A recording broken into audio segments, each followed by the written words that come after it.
Yo quería hablar de esto porque no sé si en México se ha estado hablando de esta situación, que es la de Nacho Cano y lo que yo considero que es el naufragio hispanista, porque, mira, cuando defiendes que el Imperio Español fue una institución que se dedicó al reparto de gominolas y de banderitas para los que cayeron bajo su dominio en América y en Asia, incluyendo Filipinas y Guam, por supuesto, y en África.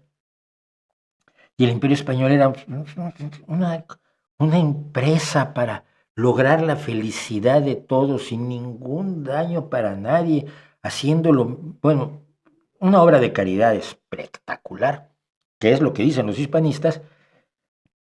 Pues entonces lo que haces es no explotar a la gente hoy, a la gente de los países que antes fueron parte del Imperio Español, ¿no?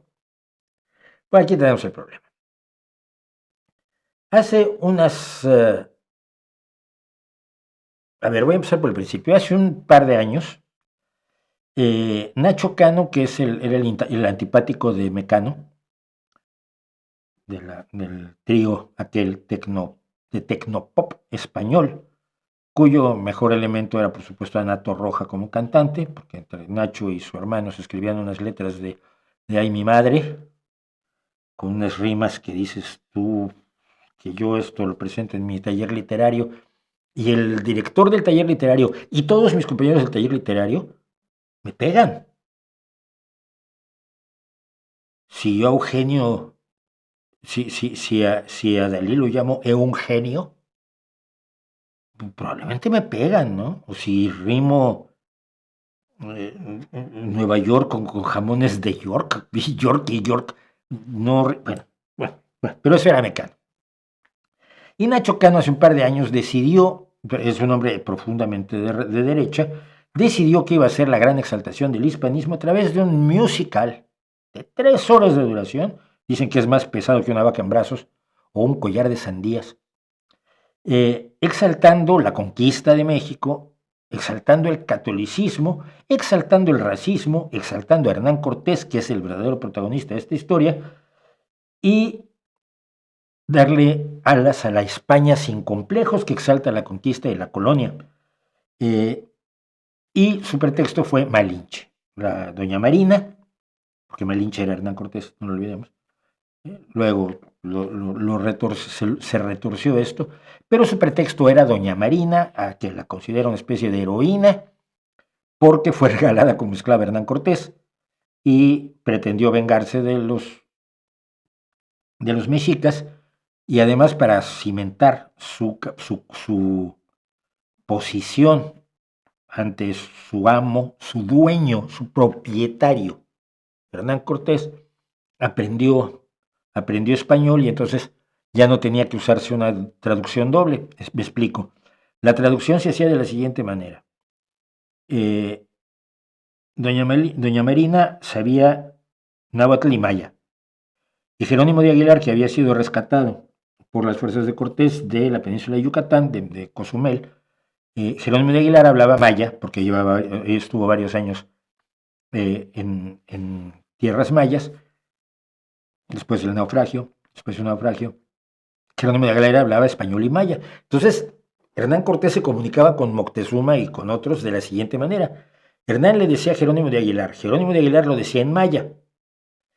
Doña Marina traducía del maya al náhuatl y se lo decía al dignatario indígena.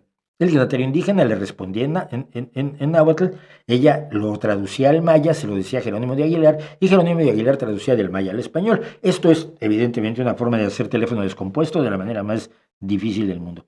Doña Marina inteligentemente y rápidamente aprendió español y convirtió a Jerónimo de Aguilar en un pasivo para las fuerzas de la conquista. Ella ni era enemiga de México ni era amiga de los españoles. Ella era amiga primero de su venganza personal en contra de los mexicas, pero no en contra de los indígenas en general, y además de su supervivencia personal. Pero Nacho Cano decide glorificarla y como no tiene puta idea de lo que es la historia de México, lo hace. Por ponerles a ustedes un ejemplo del tipo de diálogos que hay entre Hernán Cortés y Moctezuma en esta obra máxima de la dramaturgia internacional, le dice Hernán Cortés a Moctezuma, lo de los sacrificios se acabó. No está bien sacarle el corazón a la gente sobre una piedra. Y Moctezuma dice, hombre, pues mira qué buena idea. Sí, claro. Y luego ya después Moctezuma dice sobre Jesucristo, ya me va cayendo mejor ese Jesús. O sea, está escrito como si hubiera escrito mi sobrino de 5 años. Pero para hacer su show, a Nacho Cano se le ocurrió traer mexicanos, ¿no? Que decoran. Y la historia es que trajeron a una serie de becarios mexicanos a los que al parecer tenían trabajando, entre otras cosas como bailarines en el show que por cierto sigue. Aquí tenemos del 16 de enero al 16 de febrero, tiene temporada Malinche, que la máscara que ustedes ven allí, si saben un poco de culturas prehispánicas, es más bien maya, pues sí, pero ¿qué importa, no? O sea, miércoles cabrones se llama miércoles cabrones porque te dan tacos con poco de picante. Entonces la comida y bebida están incluidas con tu entrada, te dan unos tacos que además me dicen que son más falsos también que un euro con la cara de Putin. Pero el caso es que una de las bailarinas pues denunció a Nacho Cano porque la tenían trabajando en unos horarios delirantes cuando supuestamente era una becaria que tenía que trabajar poquitas horas y estaba estudiando, porque se les habían traído para estudiar. Entonces, en resumen, a Nacho Cano y a 3 de sus colaboradoras en Malinche the Musical, porque no es Malinche el musical o la comedia musical, que es como se diría en español, es que esto es muy hispanista, es The Musical. Se les acusa de un presunto delito contra los derechos de los trabajadores que les puede costar hasta 6 años de ver el sol en cuadritos. Y contra los derechos de la población inmigrante, penado con hasta otro añito de prisión, para juntar los 4. Se les acusa de fomentar la entrada irregular de 20 bailarines mexicanos y emplearlos como trabajadores en su espectáculo. El Código Penal español prohíbe la imposición de condiciones ilegales a trabajadores mediante su contratación bajo fórmulas que no sean un contrato de trabajo. Yo te traigo de becario, pero te tengo como empleado. Yo te traigo como estudiante, pero te hago trabajar. El Código Penal eso dice que es un delito. Raro que es esto de las leyes, ¿no? También el hecho de favorecer la emigración de alguna persona a otro país simulando contrato, pues también está penado. Porque si no haces lo que hacen con la visa H1B en Estados Unidos.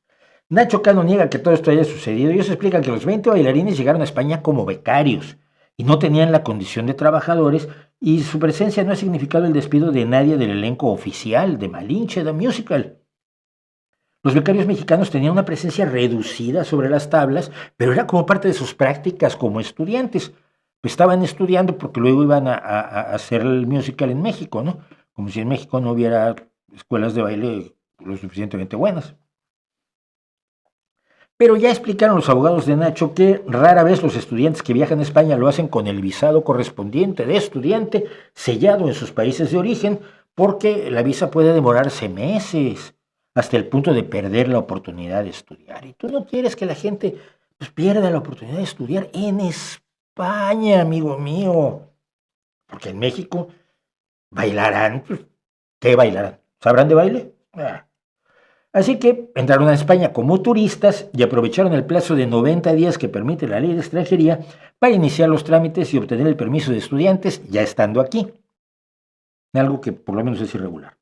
La solicitud de visado de estudiantes se presentó en tiempo y forma ante la delegación del gobierno, que la denegó repetidamente de forma arbitraria e injustificable, dice Nacho Cano. Pero es que es su prerrogativa autorizar o no las visas de estudiante. Si para ti es injusto, pues para ti será injusto, pero si es legal, es legal. A pesar de ello, estas negativas se recurrieron ante los tribunales. Los abogados del productor dicen que tienen a su favor al menos 6 prórrogas de estancia concedidas cautelarmente a los bailarines para que estudiaran. Se cumplían los requisitos de plazos establecidos y demás, dicen los abogados. Así que una de las bailarinas dijo, no, a mí me están aquí explotando un poco como en la colonia, que dicen que era todo muy bonito y a la hora de la hora, pues resulta que estabas trabajando en la mina 16 horas al día, 7 días a la semana, para mayor gloria del señor este que vino de Extremadura. Entonces, pues, ella los acusó y llegó la policía y detuvo en un momento dado a Nacho Cano. Como parte de la causa está el sindicato Comisiones Obreras. Comisiones Obreras está vinculado a Izquierda Unida, hermanado a Izquierda Unida, como la Unión General de Trabajadores está hermanada al Partido Socialista Obrero Español. Y Comisiones Obreras dice que esto había sido una maniobra y, por lo tanto, está apoyando a los trabajadores como parte de la causa. Pero, por ejemplo, dicen que estos becarios que venían a estudiar, los tenían a veces trabajando de 7 de la mañana hasta las 12 de la noche en muchos días. Había explotación laboral y probablemente el delito contra los extranjeros también se cumple por violación de la frontera, dijo el abogado de la denunciante, Leslie Guadalupe Ochoa, que fue la que destapó este asunto. Yo no sé si Nacho Cano sea culpable, a mí siempre me cayó muy mal. Yo me acuerdo que fui a algún concierto de Mecano, y bueno, su hermano me caía bien, y Ana Torroja, pues hombre, era una mona y cantaba muy bien, tenía muy buena presencia escénica, sin duda alguna, pero este estaba como allí, como yo soy el show, pues no eres, mano, está feo eres. Pero tú no puedes venir a hacer una obra teatral, musical, de 3 horas, justificando la conquista como una especie de obra de ONG, de ONG del siglo XVI, y al mismo tiempo traer a mexicanos a explotarlos con el cuento de que vienes como estudiante, pero trabajas como trabajador, pero entraste con visa de turista.